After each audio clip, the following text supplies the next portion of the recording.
Good evening friend. आप सभी लोगों का मेरे YouTube channel future academy by CPS sir में स्वागत है। आप सभी लोग निरंतर जो है पढ़ाई करते रहें, क्योंकि बोर्ड कक्षा 10 बोर्ड एग्जामिनेशन जो है वो नज़दीक है और तैयारी जब तक विधिवत नहीं होगी आपको अच्छे अंक प्राप्त नहीं होंगे। अच्छे अंक प्राप्त करने के लिए टॉपिक बाई टॉपिक उसको हमें सरलतम भाषा में क्या करना है, समझना बहुत जरूरी है। उसी क्रम में मैं कक्षा 10 भौतिक विज्ञान का एक टॉपिक है प्रतिरोधों का संयोजन, उसमें मैं आज एक प्रतिरोध के संयोजन की बात करता हूं। उसका नाम है समांतर क्रम में प्रतिरोधों का संयोजन। क्या नाम है? समांतर क्रम में प्रतिरोधों का संयोजन। प्रतिरोधों का संयोजन एक टॉपिक है हमारा। क्योंकि एक चीज हम देखेंगे कि जो एक आपको ऊपर चित्र बना हुआ दिखाई दे रहा होगा, उसमें मैं पहले से ही एक बना दिया हूं और उसमें जो प्रतिरोधों का संयोजन किया हूं वो समांतर क्रम में किया हूं। लेकिन हमें उस समांतर क्रम प्रतिरोध का तुल्य प्रतिरोध पढ़ना है कि अगर समांतर क्रम में प्रतिरोध क्या हो, संयोजित हो। तो मैं मानता हूं कि जो इसमें तीन प्रतिरोध हैं, पहले प्रतिरोध को क्या मानता हूं, R1, और दूसरे प्रतिरोध को क्या मानता हूं, R2, और तीसरे को मानता हूं R3। क्योंकि आप देख रहे हैं एक परिपथ है, ठीक, उस परिपथ में जो धारा है वो कहां जा रही है, प्लस से माइनस की तरफ क्या हो रही है, सर्कुलेट हो रही है। लेकिन हम जानते हैं कि एक सिरा है ए और बी।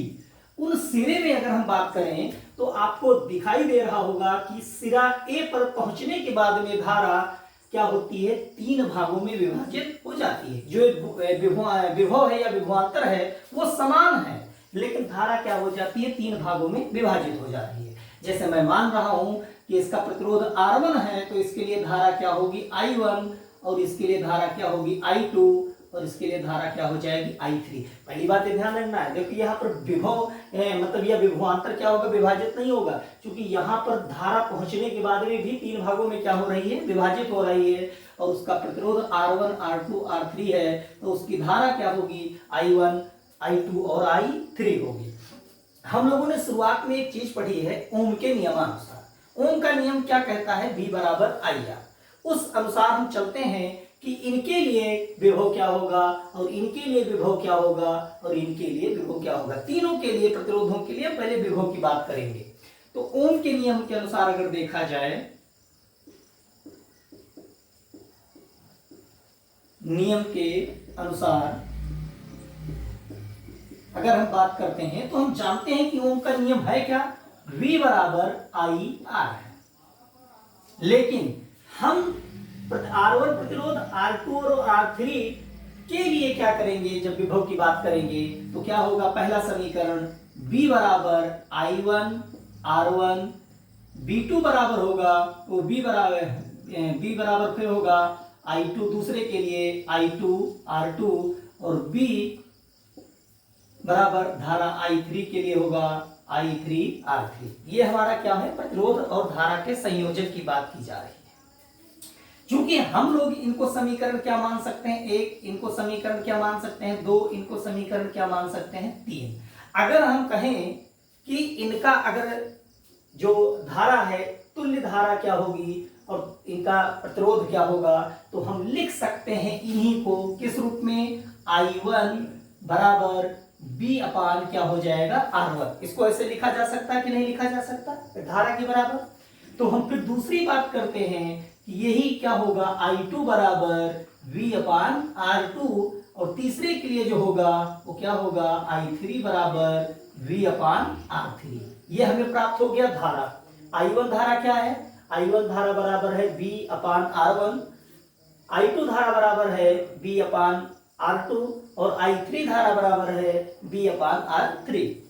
अब हम कहें कि तुल्य धारा इनके लिए क्या होगी, तो तुल्य धारा क्या हो सकती है, I1 plus I2 plus I3। ये इसके लिए क्या है, तुल्य धारा है। तो जैसे हमने इसको जोड़ा है उसी प्रकार से इनके मतलब विभव और प्रतिरोध को भी क्या करेंगे, जोड़ेंगे। तो क्या लिख सकते हैं इसको, V1 अपान R1 प्लस V2 मतलब V अपान R1 प्लस V अपान R2 प्लस V अपान R3।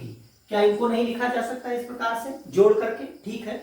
फिर हम आगे बढ़े तो हम जानते हैं कि अगर तुल्य धारा की बात करें I1 plus I2 plus I3 तो क्या हो सकता है, क्या हो सकता है, I हो सकता है।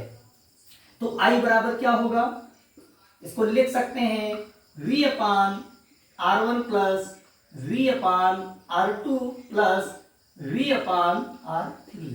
इसको लिखा जा सकता कि नहीं लिखा जा सकता, लिखा जा सकता। अब हम पुनः अगर ओम के नियम के अनुसार चले तो पुनः ओम के नियम के अनुसार, पुनः ओम के नियम के अनुसार अगर देखा जाए तो ओम का नियम क्या है, V बराबर I R है।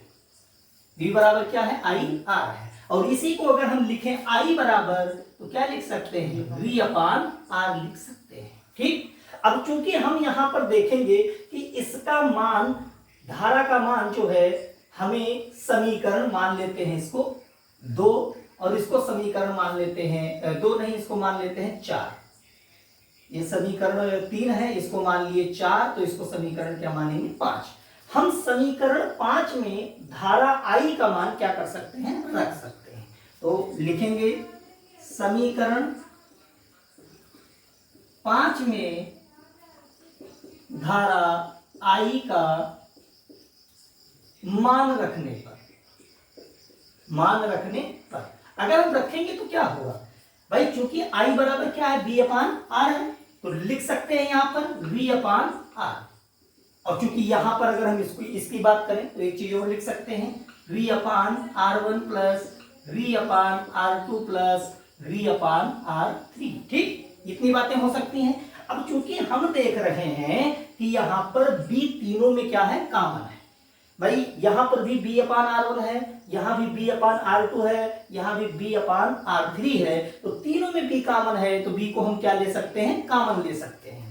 तो अगर B को कॉमन लेंगे तो क्या होगा, लिख सकते हैं इसको B अपान R बराबर V, फिर उसके बाद में 1 अपान R1 प्लस 1 अपान R2 प्लस 1 अपान R3।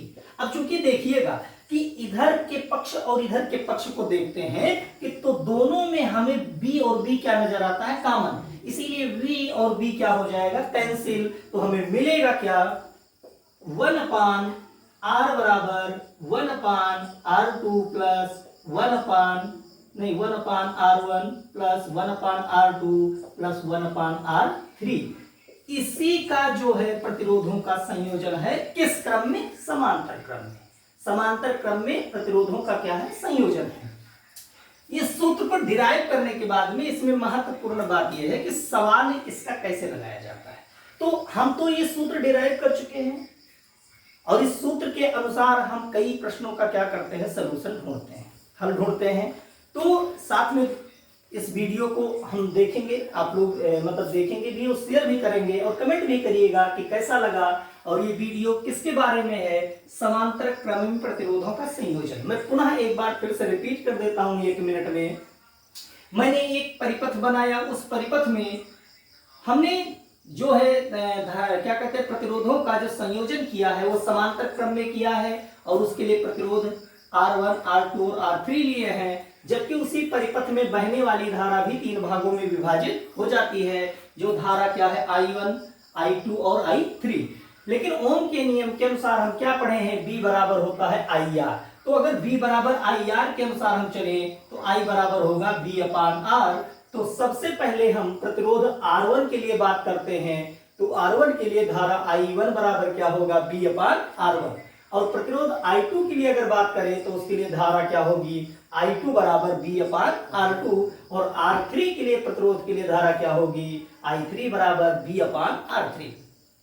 अब अगर इस अनुसार हम चले तो जैसे हम जानते हैं कि तुल्य धारा, तो अगर इन तीनों धाराओं को आपस में हम क्या करते हैं, जोड़ते हैं, तो हमें तुल्य धारा की प्राप्ति होती है। जैसे लिखा गया है I1 plus I2 plus I3 बराबर, इनको भी हम जोड़ सकते हैं B1 B अपान R1 प्लस B अपान R2 प्लस B अपान R3। इसको समीकरण मैंने कितना मान लिया, 4 मान लिया। फिर हम इसी धारा को जो I1 plus I2 plus I3 है, इसकी तुल्य धारा की गणना की, तो तुल्य धारा क्या है, I है। तो आई बराबर क्या हो गया, B upon R one plus B upon R two plus B upon R three. इस समीकरण 5 में बना है। फिर पुनः ओम के नियम के अनुसार अगर हम चलें तो क्या होता है कि धारा आई बराबर बी अपान आर, तो उसी को हम समीकरण 5 में क्या करेंगे, रखेंगे। उनके नियमानुसार आई बराबर बी अपान आर का मान समीकरण 5 में रखने पर अगर मैंने यहां पर आई का मान बी अपान आर रख दिया है तो फिर इनको जोड़ा, तो चूंकि हम देखते हैं कि लेफ्ट हैंड साइड और राइट हैंड साइड में v दोनों तरफ क्या है, कॉमन है, तो इसमें ने b को क्या ले लिया, कॉमन ले लिया, और कॉमन b होने के कारण दोनों b क्या हो गए, कट गए। तो जहां से b कटा वहां पर कितना बचा, एक बचा है। तो हमें जो समीकरण प्राप्त हुआ समांतर क्रम में, यह मतलब जो है प्रतिरोधों का संयोजन तुल्य प्रतिरोध को क्या है, आई 1/r बराबर 1/r1 plus 1/r2 plus 1/r3। इसका मतलब जो है प्रश्न बहुत ही पेचीदा आता है, लेकिन आप लोग इसको सुगमता से क्या कर सकते हैं, समझ सकते हैं। तो चाहे तो इसका स्क्रीनशॉट ले करके आप अपने पास इसका नोट्स बना सकते हैं। तो धन्यवाद आप सभी लोगों को इसके लिए।